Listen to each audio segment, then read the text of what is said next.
Fascist Hasina সরকার পরিকল্পিতভাবে এদেশের মানুষের ভোটের অধিকার কেড়ে নিয়ে 3টি নির্বাচনকে প্রহসনে পরিণত করে গণতন্ত্রকে ধ্বংস করেছে। একদলীয় শাসন ব্যবস্থা প্রতিষ্ঠার জন্য সকল নির্যাতনমূলক ব্যবস্থা গ্রহণ করেছে। রাষ্ট্রের সকল প্রতিষ্ঠানগুলোকে দলীয়করণ করেছিল, রাষ্ট্রযন্ত্রকে সেই লক্ষ্যে অস্ত্র হিসেবে ব্যবহার করেছে। অর্থনীতিকে লুটপাট, বিদেশে টাকা পাচার, ব্যাংক লুট, শিক্ষা প্রতিষ্ঠানগুলোকে ছাত্রলীগের সন্ত্রাসীদের অভয়ারণ্যে পরিণত করেছে। শেয়ার বাজার লুট করেছিল, মাফিয়াতন্ত্র প্রতিষ্ঠা করেছিল। বিএনপি শুরু থেকেই এর বিরোধিতা করেছে। দেশনেত্রী বেগম খালেদা জিয়ার নেতৃত্বে অত্যাচার, নির্যাতন, হত্যা, গুম খুনের মধ্য দিয়ে সেই সংগ্রাম ও আন্দোলনকে দমন করতে চেয়েছে। বিএনপির ৬০ লক্ষ নেতাকর্মীর বিরুদ্ধে মিথ্যা মামলা, দেশনেত্রী বেগম খালেদা জিয়ার বিরুদ্ধে সাজানো মামলা, I am Ox 10 বছর সাজা দিয়ে 6 বছর কারাগারে আটক করে রেখেছিল। 5ই আগস্ট তিনি মুক্তি পেয়েছেন। ভারপ্রাপ্ত চেয়ারম্যান সহ অনেক নেতাকে আজীবন কারাদণ্ড প্রদান করে বিরোধী নেতাদের বিভিন্ন মেয়াদের সাজা দিয়ে কারাগারে প্রেরণ করেছে। মৃত্যুদণ্ড দিয়েছে।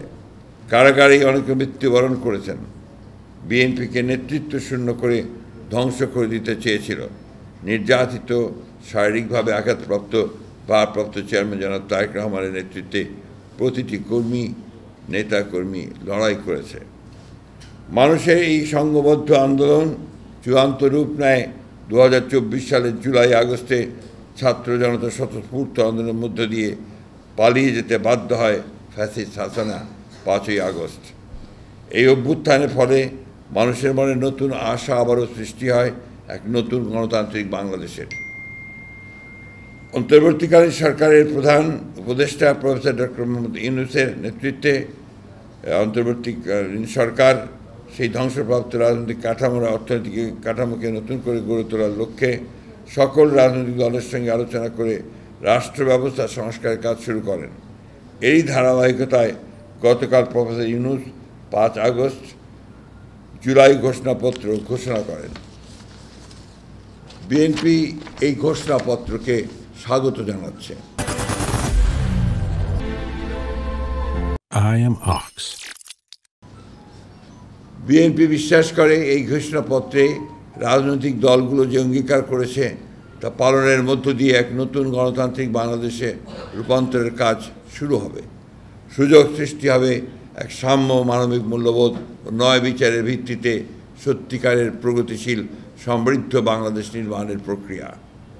বিএনপি যে সকল রাজনৈতিক দল, ছাত্র, কৃষক, শ্রমিক সহ সকল স্তরের জনগণ এই সংগ্রামে অংশ নিয়েছেন, শহীদ হয়েছেন, আহত হয়েছেন, পঙ্গু হয়েছেন, তাদের জানাচ্ছে আন্তরিক কৃতজ্ঞতা, ধন্যবাদ এবং অভিনন্দন। প্রিয় সাংবাদিক ভাই ও বোনেরা, লন্ডনে বিএনপির ভারপ্রাপ্ত চেয়ারম্যান জনাব তারেক রহমান ও প্রধান উপদেষ্টা প্রফেসর ডক্টর ইউনূসের বৈঠকের মাধ্যমে নির্বাচনের সময় 2026-এর ফেব্রুয়ারি মাসে যে ঘোষণা করা হয়েছে তাকে স্বাগত জানাচ্ছে।